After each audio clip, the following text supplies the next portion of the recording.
ओम श्री हरि। अनुराग पदावली पद क्रमांक 66 से 70।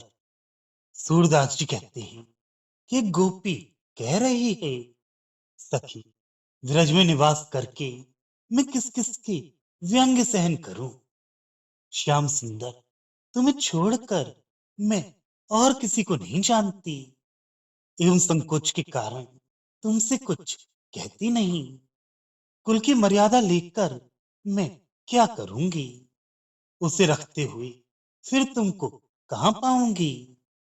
उस माता को धिक्कार, उस पिता को धिक्कार जो तुमसे विमुख हैं।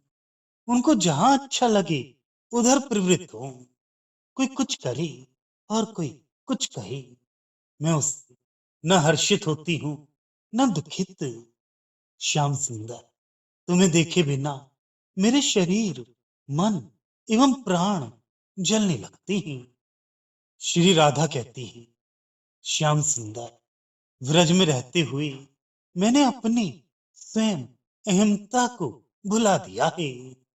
वास्तव में तो यूं जानना समझना चाहिए कि प्रकृति पुरुष रूप हम तुम दोनों एक ही हैं। केवल शब्दों ने प्रकृति पुरुष रूप हमारा तुम्हारा भेद कराया है। मैं जल में अथवा स्थल पर जहां भी रहूं, वहां आपके बिना नहीं रह सकती।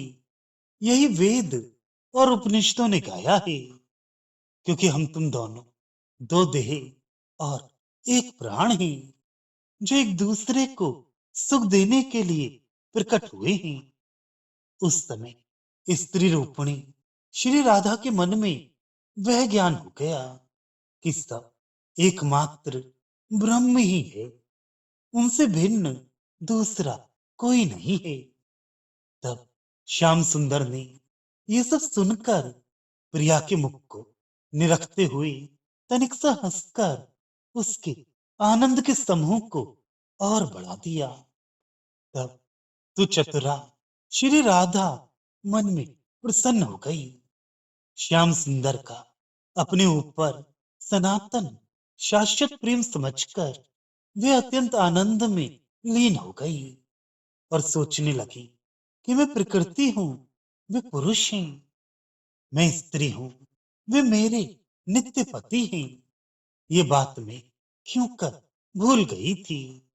मेरी माता कौन, पिता कौन और मेरे भाई भी कौन, ये तो केवल इस अवतार की इन लोगों से नवीन भेंट जान पहचान है।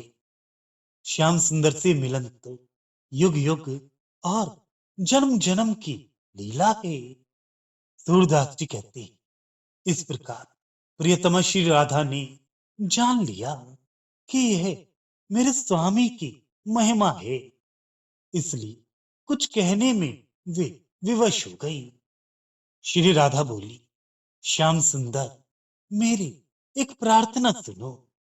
तुम्हें विश्व के प्रलय करता एवं निर्माता हो। स्वामी, तुम्हारे सम्मुख माता पिता की क्या गणना है। ये लोग तो श्रेष्ठ गजराज को हटाकर गधे पर चढ़ाते हैं और इस प्रकार प्रभुत्व मिटाकर तुच्छता करते हैं, अर्थात लौकिक संबंध को महत्व देते हैं। अब तक मैंने लोक मर्यादा का पालन किया, किंतु मान लो कि यह थोड़े ही दिनों के लिए था। ये तुम्हारी लीला किसने समझी थी कि तुम बार बार प्रत्येक कल्प में व्रज में ही जन्म अवतार लेते हो। श्याम सुंदर, सदा से तुम मुझे अपने चरणों में रखते आए हो, अतः तुम में और मुझ में भिन्नता पार्थक्य कहाँ है। श्याम सुंदर बोली, श्री राधे, हम लोगों ने शरीर धारण इसलिए किया है, अवतार इसीलिए लिया है कि लोक की लज्जा तथा कुल की मर्यादा न छोड़ी जाए, जिसे सब लोग भला कहें, बड़ाई करें।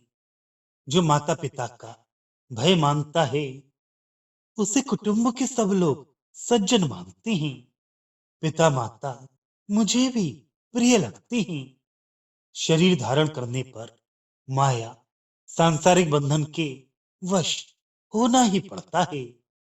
श्री वृषभानु नंदिनी, मेरी बात सुनो।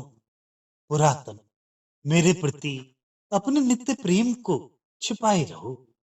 सूरदास जी कहते हैं कि श्याम सुंदर नागरी श्री राधा को कह रहे हैं, हम और तुम वस्तुतः एक ही हैं, दो है ही नहीं।